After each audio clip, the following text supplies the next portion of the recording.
Well, time now is 5:39, and Alex Pry, you've got a weather impact alert for us that's going to be happening somewhere time around noon. Yes, exactly right. So the rest of the morning going to be fairly quiet, and I would recommend if you do need to be traveling on the roads today, do it earlier rather than later. The good news is with the timing of the system, most people will already be inside somewhere, whether that's at work, whether that's at school, or whether that's within the safety of your home. Many kids out on spring break. So if you haven't quite made plans to go anywhere out of town yet, you will still be inside your house.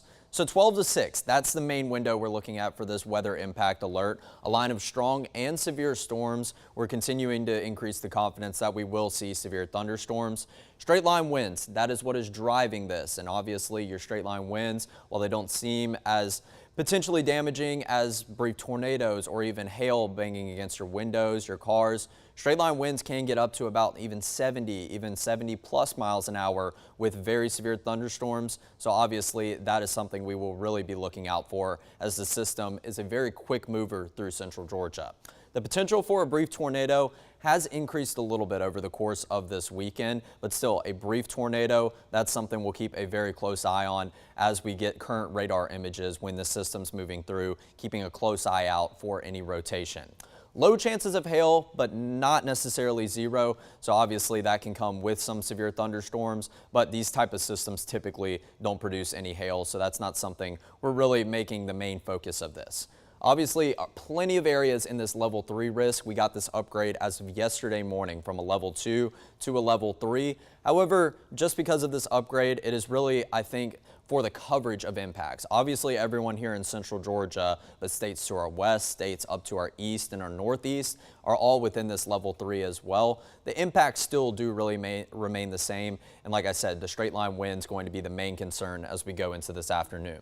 All quiet on the satellite and radar picture right now, and taking a look at this system already shaping up in this kind of linear shape, going all the way up into the mid-Atlantic, draping down across the south, and then further over towards the Gulf Coast. Even some tornado warnings popping up down there in the bottom half of the boot in Louisiana. So like I said, this is probably going to be the story as we go throughout the afternoon, and the system does continue to progress down towards the southeast. So I keep forgetting to switch to Skycam, so right now you're getting the numbers for Macon, although the numbers here in Warner Robins, where the Skycam actually is, not too far off. 68 degrees as opposed to 67. We're somewhere in the mid to upper 60s today, and we're not going to really warm up, have that really big warm up as we go throughout the day because of cloud cover trying to remain present throughout the morning hours. We do have moisture available, even back over in Alabama, seeing some shades of that darker green. We won't look at any of that to build in over the course of this morning, thankfully, but we still have enough moisture to work with ahead of this front that will lift all of that surface moisture, especially from what we got yesterday in terms of rainfall. So still hovering in the mid to upper 60s virtually all morning long.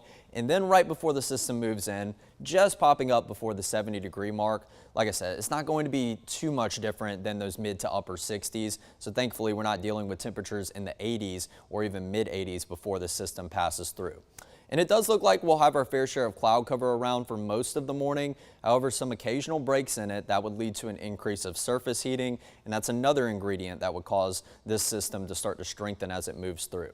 The graph model, we continue to play this through that timing somewhere around 1 to 2 in the afternoon and getting out of here by about 6 p.m. Does not look impressive really whatsoever. A secondary line of some sprinkles could pop up, but it does look like obviously that wouldn't be really driving a level 3 risk necessarily. However, we continue to monitor the HRRR, this high-res model right here. I think this might be a little more accurate of what actually happens, as it does look like we have better coverage of rain and maybe a little bit more organization amongst that secondary line of rain that will pass through as we go into the overnight hours. So weather impact alert for today. Obviously, you're going to want to stay up to date with the latest forecast as we get closer up to this event, and then we will clear out for the rest of the week and even flirt with 90 degrees. So to stay weather aware, text the word PLUS to 478-752-1309, and we'll send instructions on how to download the 13 WMAZ app right to your phone.